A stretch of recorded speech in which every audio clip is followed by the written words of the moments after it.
ચાલો ગાઈઝ, તો સૌથી પહેલાં તો હરેક મિત્રોને જય હિન્દ. આજે આપણે સ્ટોક માર્કેટની અંદર મેં તમને સૌથી પહેલાં એક વસ્તુ કહી દીધી કે ભાઈ આગલા વિડીયોની અંદર હું આ ટોપિક ક્લિયર કરવાનો છું કે ભાઈ ભવિષ્યની અંદર કયા સેક્ટરો ઉપડવાના છે. મતલબ કે અત્યારે તમારી પાસે જો લિમિટેડ પૈસા હોય બરોબર, અને એની અંદર તમારે સારામાં સારું રિટર્ન મેળવવું હોય ને, ગેરંટી વોરંટી નથી કોઈ સ્ટોક માર્કેટમાં, પરંતુ આપણે એક પ્લાનિંગથી કામ કરીએ ને તો રિટર્ન સારામાં સારું મેળવી શકીએ બરોબર. તો આપણે પહેલાં વાત થઈ ગયેલી છે કે ભાઈ આપણે છે ને આની આગળનો વિડીયો એની અંદર મેં તમને કીધું હતું કે ભાઈ ભવિષ્યના જે કાંઈ સેક્ટર હશે ને એના વિશે હું વાત કરવાનો છું કે ભાઈ જે ભવિષ્યની અંદર સારામાં સારું રિટર્ન બનાવશે અને મલ્ટી બેગર સ્ટોક એની અંદરથી નીકળી શકે. કેમ કે ભવિષ્યમાં આપણે શું જરૂર પડવાની છે ને એ સેક્ટરની વાત કરવાની છે બરોબર. તો આવનારા આ જે સેક્ટરની હું વાત કરું છું બરોબર, એ 5 થી 10 વર્ષ અથવા તો 15-20 વર્ષથી પણ વધારે સમય સારામાં સારો ચાલશે એ સેક્ટરનો. તો મહેરબાની કરીને વિડીયો પૂરો જોજો, સમજજો. ખાલી સાંભળવું મહત્વનું નથી, પરંતુ તમને આ વિડીયોના માધ્યમથી કેટલી વસ્તુ તમને સમજાય છે ને એ ખૂબ જ મહત્વનું છે. તો મહેરબાની કરીને વિડીયો પૂરો જોજો અને પછી તમારો પોઈન્ટ ઓફ વ્યૂ બનાવજો બરોબર, કે ભાઈ મારે કયા સેક્ટરમાં પૈસા લગાડવા અને કેટલા લગાડવા. અને જો તમને ઈ સેક્ટરની સારામાં સારી કંપની અથવા તો ખરાબ કંપની અથવા તો ઈ સેક્ટરની અંદર તમારે પૈસા લગાડવા છે બરોબર, તમને માહિતી નથી અને જો તમારે જાણકારી લેવી હોય ને તો મને કોમેન્ટ બોક્સના માધ્યમથી કહેજો કે ભાઈ આ સેક્ટર વિશે તમે અમને કંપની ગાઈડ કરો કે ભાઈ કઈ કંપનીમાં હું રોકાણ કરી શકું જેની અંદર મને સારામાં સારું રિટર્ન મળે, કે ભાઈ જેની અંદર મારે પૈસા જોતા છે એટલા ઇનફ બનાવી શકું બરોબર. અને સાથે સાથે તમારું રિસ્ક કેપિટાઇઝ અને તમારો સમય કેટલો લગાડી શકો એમ છો ને પૈસા, તે પણ મને કહેજો બરોબર.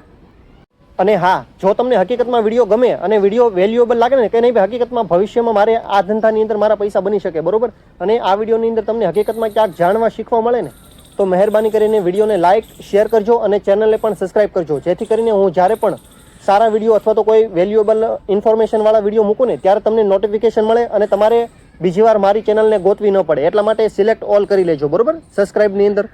તો thank you so much for watching this video. અને હવે ડાયરેક્ટ આપણે મુદ્દાની વાત ઉપર આવીએ. તો આપણે આ વિડીયોની અંદર છે ને ટોપ 5 જે ભવિષ્યની અંદર 5 સેક્ટર છે ને સારામાં સારું પરફોર્મન્સ આપી શકે એમ છે બરોબર. અને ખાલી મને એકને નહીં, હકીકતમાં જેટલા લોકો સ્ટોક માર્કેટની અંદર છે ને એ બધા લોકોને આ વાત ઉપર ભરોસો છે કે ભાઈ આ સેક્ટરની અંદર ભવિષ્યમાં ગ્રોથ અનધર લેવલની આવશે. મતલબ કે જે લોકોએ ધારી પણ નહીં હોય એવી ગ્રોથ મળશે બરોબર. તો સૌથી પહેલું સેક્ટર છે ને એઆઈ, આર્ટિફિશિયલ ઇન્ટેલિજન્સ. ત્યારબાદ બીજું સેક્ટર ડ્રોન સેક્ટર બરોબર, ટેકનોલોજીવાળું. અત્યારે જેટલા પણ સેક્ટર આવશે ને મોસ્ટ ઓફલી ટેકનોલોજી સાથે જોઈન્ટ જ હશે. અને જે પણ ધંધો ટેકનોલોજીની સાથે નહીં ચાલે ને એ વહેલા મોડો ડૂબી જશે. કઈ રીતે? જે રીતે વડાફોન આઈડિયા અને નોકિયાના ફોન ડૂબ્યા ને એ રીતે નોકિયાની કંપની ડૂબી ગઈ. તમને ખબર છે ને, સમય સાથે નહીં ચાલે ને એ માણસ એકદમ સીધી વાત પાછળ રહી જશે. પરંતુ એક વાત હંમેશા ખાસ રાખજો કે ભાઈ જે ફ્યુચરિક સેક્ટર હોય ને એની અંદર ગ્રોથ શરૂઆતમાં બની શકે કે ઘણા બધા રિસ્ક દેખાય, પરંતુ અગર તમે લાંબા સમયગાળા માટે રોકાણ કરશો તો તમે લિમિટેડ પૈસાની અંદર પણ સારામાં સારું રિટર્ન બનાવી શકો. પરંતુ યાદ વસ્તુ ખાલી એટલું જ રાખવાનું કે ભાઈ ઓવર ડાયવર્સિફિકેશન કરતા નહીં વધારે. તમને હંમેશા કહું છું કે ભાઈ કોઈ પણ સેક્ટરની અંદર જાઓ, શેર માર્કેટની અંદર છે ને તમારા પોર્ટફોલિયોની અંદર 10 થી 15 કંપની ઇનફ છે, એનાથી વધારે રહેશે ને તો તમને રિટર્ન નહીં મળે બરોબર. તો આ ફ્યુચર સેક્ટરની અંદર પણ આવો ને તો રિસ્ક મિનિમમ તમે થોડું ઘણું રાખો કે ભાઈ એટલું હું રિસ્ક લઈશ. કેમ કે જ્યાં સુધી તમે સ્ટોક માર્કેટની અંદર રિસ્ક નહીં લો ને ત્યાં સુધી તમને કોઈ રિવોર્ડ પણ નહીં મળે, મતલબ કે કાંઈ પૈસા લાંબા કમાઈ નહીં શકો બરોબર. તો 2 સેક્ટરની વાત કરી, એઆઈ અને બીજું ડ્રોન, ત્રીજું છે સેમી કન્ડક્ટર, ચોથું છે ગ્રીન રિન્યુએબલ એનર્જી અને 5મું છે નેટવર્ક સેક્ટર. મતલબ કે આપણે એરટેલ, જીઓ, વડાફોન આઈડિયા વગેરે કંપનીઓ છે ને એની નેટવર્ક સેક્ટરની કંપનીઓ. હવે આમાં વાત કેવી છે ને કે ભાઈ આમાંથી 4 સેક્ટરમાં લોકો એગ્રી થઈ જશે, પરંતુ છેલ્લું સેક્ટર જે મેં એમ કીધું ને કે ભાઈ નેટવર્ક સેક્ટર, ટેલિકોમ સેક્ટર, આની અંદર ઘણા બધા લોકોને વિશ્વાસ નહીં આવે, પરંતુ એ સેક્ટર પણ ગ્રોથ સેક્ટર છે અને ફ્યુચરનું સેક્ટર છે હજી હાલમાં. કેમ કે ભારત દેશે હજી એટલો બધો કોઈ ગ્રોથ, એટલો બધો વિકાસ નથી કરી નાખ્યો. અત્યારે ચાઇનાની અંદર છે ને 10G ચાલે છે, આપણે અહીંયા 5G ચાલે છે ને ત્યાં 10G ચાલે છે. અને વિશ્વમાં ઘણા બધા દેશો છે જ્યાં 7G, 8G અને 10G સુધી ઓલરેડી પૂગી ગયા છે. તો હજી આપણે પણ 10G અને એનાથી પણ આગળ વધવાનું છે. તો એ સેક્ટર પણ ફ્યુચરિક સ્ટોકમાં જ આવશે બરોબર. અને તમને બધાને સારી રીતે ખબર જ છે કે ભાઈ આપણે અહીં ખાલી 5G તો નહીં પરંતુ 4G અને 3Gમાં પણ હજી ચાલુ જ છે કામ બરોબર. હજી 3G અને 4Gમાંથી બહાર હજી પૂરેપૂરી કંપનીઓ નીકળી નથી. BSNL છે બરોબર, હજી 4Gમાં જ છે, હજી 5Gની અંદર આવે છે, ધીમે ધીમે શરૂઆત થઈ છે હજી બરોબર. તો આની અંદર પણ વિકાસ પૂરેપૂરો છે, પરંતુ તમારે અમુક લાંબા સમય માટે રોકાણ કરવું પડે બરોબર. અગર તમે ઠીકઠાક સારી કંપની લઈ લીધી અને લાંબા સમય માટે પૈસા રોક્યા ને અને લગાતાર તમે દર 3 મહિને અને દર વર્ષનું એનું ખાલી રિઝલ્ટ જોતા રહેશો ને તો પણ તમને એની અંદર વિશ્વાસ આવશે કે ભાઈ આ કંપની હજી સારામાં સારો વિકાસ કરી શકે એમ છે. આ કંપની હજી અહીંથી મોટી થશે, બરોબર.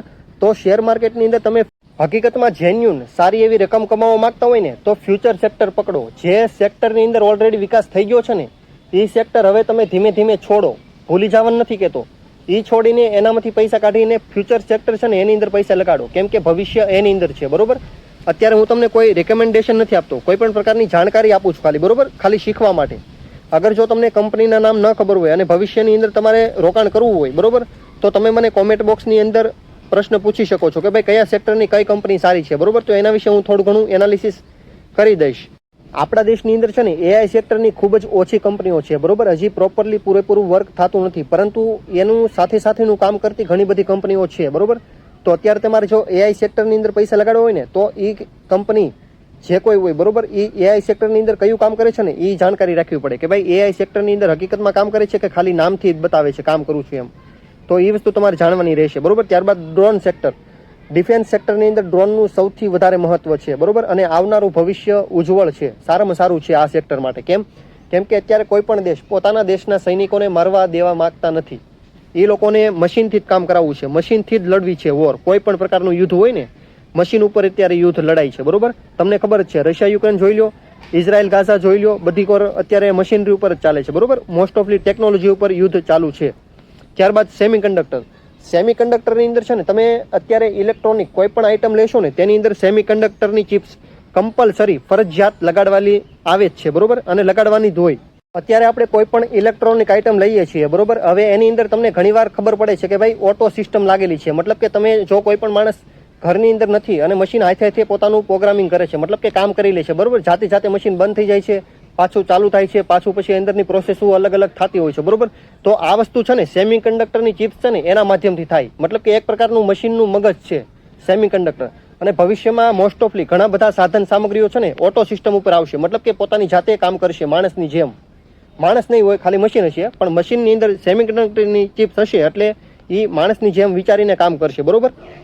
તો આ વસ્તુ પણ ખૂબ જ મહત્વની છે અને ભવિષ્યની અંદર આનો સ્કોપ સૌથી વધારે રહેશે. સેમિકન્ડક્ટરનો, ડ્રોનનો, આર્ટિફિશિયલ ઇન્ટેલિજન્સ અને ત્યારબાદ છે રિન્યુએબલ સેક્ટર. અત્યારે તમને ખબર છે કે ભાઈ ગુજરાત છે ને અત્યારે ફર્સ્ટ નંબર ઉપર છે ટોપ 5 ની અંદર, કે ભાઈ ઘરના ધાબા ઉપર હરેક જગ્યાએ મોસ્ટ ઓફલી 60 થી 70% ઘરની અંદર તમને સોલાર પેનલ મૂકેલા દેખાશે, બરોબર. તો આ સેક્ટરની અંદર હજી ગ્રોથ આવવાનો છે, બરોબર. કેમ કે આ સેક્ટર હજી ડૂબતું નથી, ઉભરતું સેક્ટર છે. હરેક માણસને અત્યારે એસી ચલાવવાની અથવા તો ઇલેક્ટ્રિસિટીની સૌથી વધારે જરૂર પડે. જે દેશ ગ્રોથ સૌથી વધારે કરતો છે ને તે દેશની અંદર સૌથી વધારે ઇલેક્ટ્રિસિટીનો ઉપયોગ થશે. કેમ કે સાધન સામગ્રી અને મશીનરી અને માણસને પણ સૌથી વધારે જરૂર પડશે, બરોબર. ત્યારબાદ ટેલિકોમ સેક્ટર, એના વિશે તો મેં તમને કહી દીધું કે ભાઈ હજી આપણે 5G અને 4G માં રખડીએ છીએ અને આપણે હજી 10G અને એનાથી પણ આગળ જવાનું છે, બરોબર. તો આ સેક્ટરની અંદર પણ હજી સ્કોપ છે, બરોબર. આપણે અત્યારે ગમે એ કંપની ગમે એટલી મોટી હોય, હજી એ કંપની એનાથી 10 ગણી થઈ શકે ને એટલી પાવર છે એની અંદર, આ સેક્ટરની અંદર, ટેલિકોમ સેક્ટર, બરોબર. આપણે વડાફોન આઈડિયા લઈ લો તો પણ ભલે, એરટેલ જીઓ લઈ લો તોય પણ ભલે, અને બીજી કોઈ પણ અનધર કંપની હોય, બરોબર. તો હજી આની અંદર પણ સ્કોપ સારામાં સારો છે, કેમ કે હજી આપણને નેટવર્કની સુવિધા ઇન્ડિયામાં પૂરેપૂરી મળતી નથી.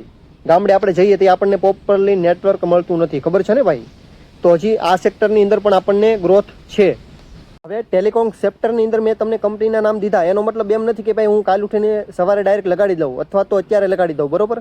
ખાલી હું તમને નામ એક્ઝામ્પલ તરીકે આપું છું કે ભાઈ આ કંપનીની અંદર સારામાં સારો ગ્રોથ આવી શકે, પરંતુ એના ફંડામેન્ટલ, એ કંપની કામ ધંધો શું કરે છે, એની ઉપર લેણું કેટલું છે, એ કંપનીનો ગ્રોથ કેટલો છે, એ બધી વસ્તુ જોવી જરૂરી છે, બરોબર. તો કંપનીનું નામ લીધું છે એનો મતલબ એમ નથી કે ભાઈ પૈસા લગાડવાનું કહું છું. પૈસા તમે તમારા રિસ્ક ઉપર લગાડો. સ્ટોક માર્કેટની અંદર રિસ્ક હંમેશા પોતાના દમ ઉપર લેવું, બરોબર. હું તમને ચેનલના માધ્યમથી જ ખાલી ઇન્ફોર્મેશન, માહિતી આપું છું, બાકી કોઈ પણ પ્રકારની રિકમેન્ડેશન અથવા તો ટિપ્સ નથી આપતો તમને. હવે આવનારા વિડીયોની અંદર કયા સેક્ટરની અંદર તમારે કંપની વિશે માહિતી રાખવી છે ને એના વિશે મને કોમેન્ટ કરજો અને મને કહેજો કે ભાઈ આ સેક્ટરની કંપનીઓ વિશે અમને માહિતી આપો. અને જો તમારે હજી ભવિષ્યના સારા સેક્ટર બીજા આ 5 સિવાયના પણ બીજા જોતા હોય ને તો પણ મને કોમેન્ટમાં કહેજો, બરોબર. હજી ફ્યુચર એક સેક્ટર અમને બતાવો બીજા કયા છે, એની અંદર અમે એનાલિસિસ કરીને પૈસા લગાડી શકીએ એવા, બરોબર. તો હું એના માટેનો પણ એક વિડીયો બનાવી દઈશ, બરોબર. તો મહેરબાની કરીને વિડીયોને લાઇક કરજો, શેર કરજો અને ચેનલને પણ સબસ્ક્રાઇબ કરી લેજો, બરોબર. અને હા, તમે જ્યારે લાઇક અને શેર કરો છો ને ત્યારે મારું પણ મોટિવેશન વધે છે. તો thank you so much for watching this videos અને લાઇક અને શેર કરતા રહ્યો, બરોબર.